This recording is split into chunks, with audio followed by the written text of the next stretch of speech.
How do you raise daughters with a strong sense of self-worth?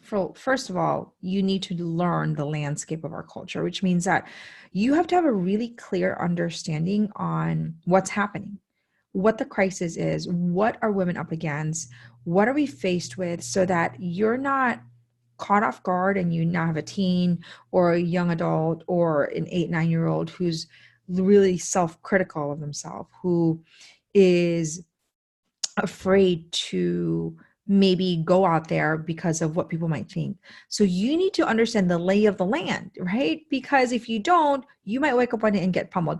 Number two, you need to have language for what's happening. Part of the struggle with women today is that there is no language for the battle. We can't pinpoint that, oh, yeah, that's right. That's why there's anxiety there. Or, you know what? The fact that I'm not chasing my dreams and then I'm restless, that's what I'm feeling. there's there's this kind of angst because I'm not actually doing what I feel like I am called to do. So part of the struggle is really identifying and giving language to the battle itself. So that's so important. So you need to be, as a mom, be very aware, hyper aware, and really proactive in the way you're going to protect your daughter's self-worth by equipping her intentionally. Number three, you need to be very intentional about skill building. So our worth, self-worth, is objective, divinely given, not changing. Doesn't matter what anyone else thinks. It doesn't matter if I like you, you don't like you. It doesn't even matter if, they feel unloved or loved, right? Because our worth individually, intellectually, we can understand, is never changing. Every human being is valuable. Now, that's our objective perspective.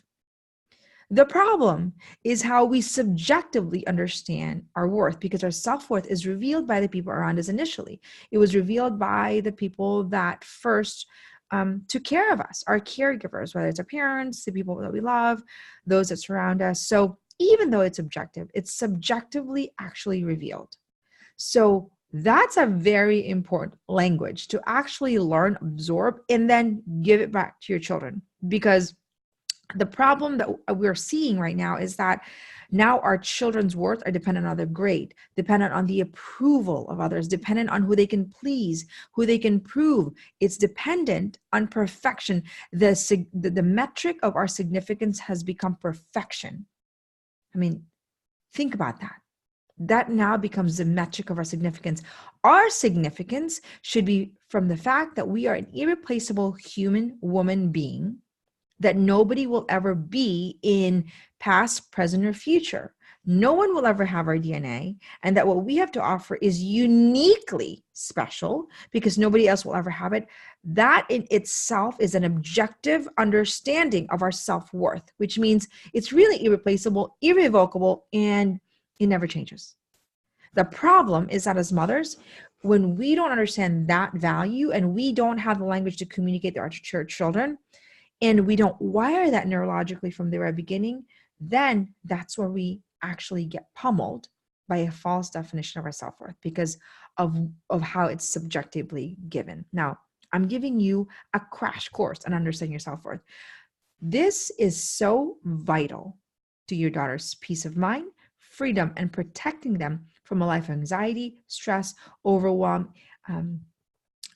inadequacy, or feeling as though they're not good enough. All this junk about not feeling good enough and not really believing their worth is because we were not prepared enough to understand our value. So as mothers, you owe it to yourself to actually be very proactive in building their self-worth. And you need to be strategic. You need to be ahead of the curve. You need to know the lay of the land. You need to have language for it. And most importantly, you need to walk your own worth, because it doesn't matter what you tell them to do. What gets wired into their belief system is how you show up for them. That should be a grave enough reason for us to work on understanding our own self-worth. This is January Donovan with the Women's School, really inviting you to a deep dive journey on understanding your worth, not just for your sake, but for your daughter's sake.